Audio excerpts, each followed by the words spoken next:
Hi, welcome back. My name is Aslam Mullah. This is video 3 of my interview with a client of mine, Doug Nelson. He went through a disciplinary hearing and a Ccma case where he won, and he's sharing his experience and his journey. If you would like to watch part 1 and part 2, the links are below. The purpose of today's video, or this particular video, is to talk about delay tactics used by the employer when it comes to delaying the case that the employee is going through. And obviously the more delays there are, the employee is suffering because there's no money coming in, expenses need to be paid, the social stigma of being suspended or dismissed from work. So Doug, talk about that journey and that experience. What was it like for you? Over to you. Thank you. It was many employees or many employers fear the Ccma, and rightfully so, especially if the tactics they've adopted have been unorthodox or unethical. For them, the last thing they want is to actually reach the case of Ccma. They will do anything to avoid it. However, they also know that if they're up against an employer or an employee who is adamant that he's innocent and is adamant to face the music and is adamant to clear his name, that nothing will stop that person. In my particular case, that was me. I needed to clear my name, I needed to get to the case, and I was not going to stop. In order for the employer to stop me, he then adopted several very unethical tactics, and I'd just like to go through some of them on different levels. Sure. The first one was character assassination. This started immediately with... What do you mean by character assassination? If you are perceived to be a person of low moral standing, then it is not difficult for them to prove a charge that there is no employee-employee trust relationship, that this person is sinister, that this person is somehow guilty by insinuation more than anything else. What Doug is actually talking about is where the employer tries to actually damage your good name and reputation. Character assassination is they believe that by making you seem bad in front of other people, that you will either just not pursue the case of the Ccma, you will enter into a state of depression, lose hope, lose will, look bad in front of your family members, etc. Well, it's funny you mention that, because that's actually one of the things that they did. In this particular case, the employer actually phoned my parents, who I'd moved back in. I'd lost my only source of income. I moved in with my parents, and he actually phoned my mother to explain how I had stolen all this money from the firm, and it was an absolute farce. But they actually tried to erode that basis of the family unit. Now, it's very important. Employers are not allowed to do that. Whether the allegations are true or not, they are not allowed to contact family members or any kind of external party to talk about the case. But this just goes to show that the employer was so vindictive and such a bad person that he contacted Doug's mother to say false and baseless accusations against him. Doug was innocent of the charges, but he wanted to make him look bad in front of his own mother. That's just stooping very low. But that's the kind of tactics that they use to make sure that Doug doesn't go to the Ccma. But that didn't stop Doug. He made sure that he would enforce his rights by approaching the Ccma and making sure that the truth had come out, what happened. The tactics didn't just stop there. Right from the beginning, insinuations of criminality on my side. For instance, during the actual hearing itself, detectives, police officers arrived at the firm to take affidavits from people about me. Very general, didn't say anything about it, but it created an innuendo in everyone's mind that the police were investigating this case. There was no case. There was absolutely nothing about it. When the disciplinary hearing ended, I was escorted to a police station. In everyone's mind, I was guilty on something that no charges were ever filed along those lines. That is, viewers must understand, that is completely not allowed in terms of labor relations law.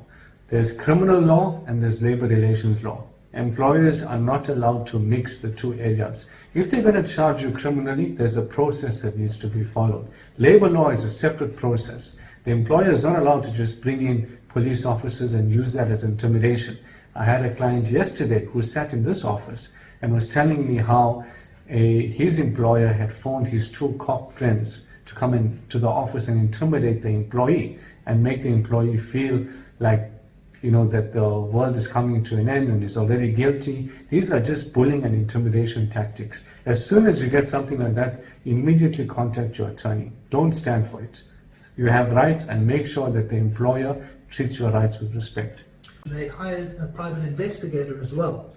So at the same time, they had this private investigator phoning clients of the company to find out what happened. The result of that is clients of the company were being phoned by a private investigator, again adding to the insinuation that I was somehow a criminal, that there was this huge investigation. Just trying to smear his name again.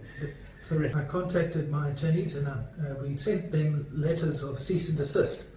They cannot carry on those particular tactics. Their tactic was to one-up on this.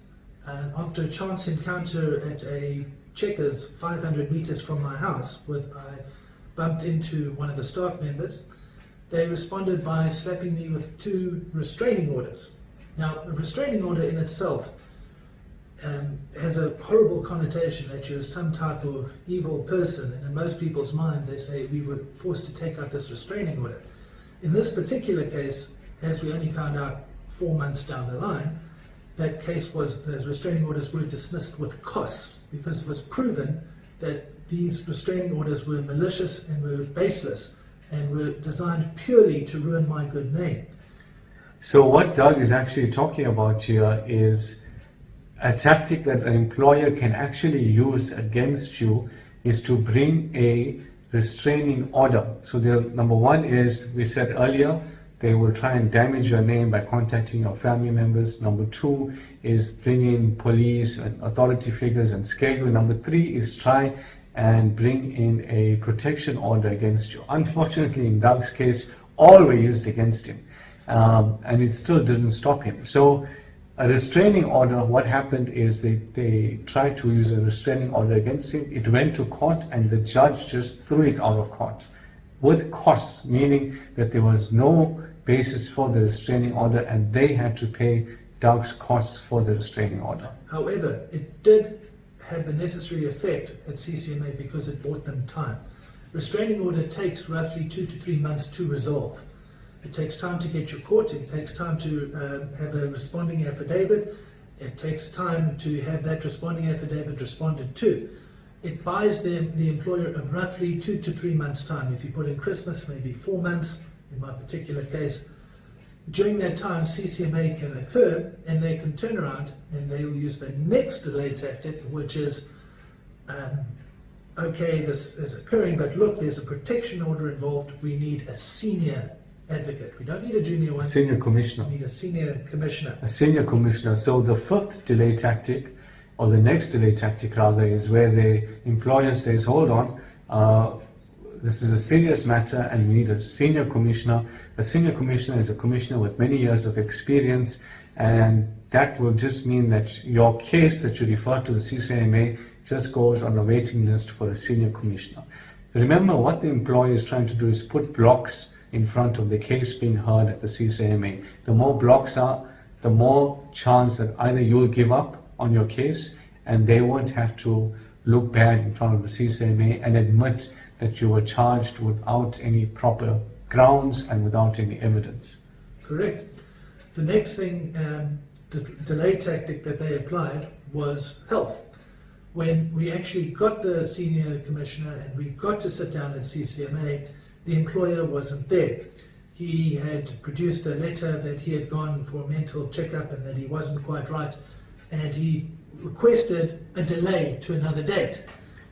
So here you go again, viewers. That looks like Doug had the storm of delays in his case, and police and protection orders and phoning his mother and requesting a senior commissioner, and then on the day of the hearing the employer says that he wasn't mentally well and he couldn't pitch up. That just goes to show how much they had actually targeted him. Correct. There was another one which we'd actually forgotten about. They objected to con arb. They said they wanted arbitration to occur and conciliation to occur on after. 2 separate days. That added on an extra couple of days waiting in the process. All this time you're not getting paid. all the time. I'm not getting paid. But all your expenses need to be paid. My energy is focused towards really negative things like dealing with protection orders they don't agree with, or all of that. And it's draining emotionally. You're trying to get a job. You're trying to get all these things and you start asking yourself the question, is it worth it? And what's your advice in final and in part to the viewers, having been through all these delay tactics? Oh, it's worth it.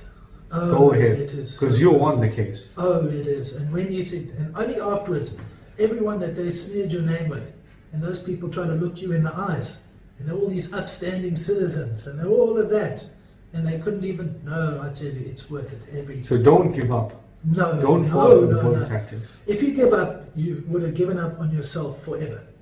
And you'll always have this stigma and question, and it'll always be, somebody will raise something. Now, when somebody raises it, I said, yes. You can have the award. You have the I did Ccma that. award. I did Here's that. the judgment in my favor. You can lift it Yes. up and say, I went to the Ccma, here's my ruling. I won the case. And they were wrong. They Yeah. fired me unfairly. So, in summary, viewers, you've heard all the tactics that the employer can use to delay your case. You've also heard directly from someone who's been through these tactics. And the principle or the takeaway from this video is, if you're going through this and you are experiencing these tactics, do not give up in your case. It's worth it. Push through the difficulties, make sure that you are there and you can say at the end, here's my judgment. I went to the Ccma and I cleared my name. Of course, if you need any help in your situation, you're more than welcome. Click the link below and speak to us and book an appointment. I'll speak to you soon and good luck.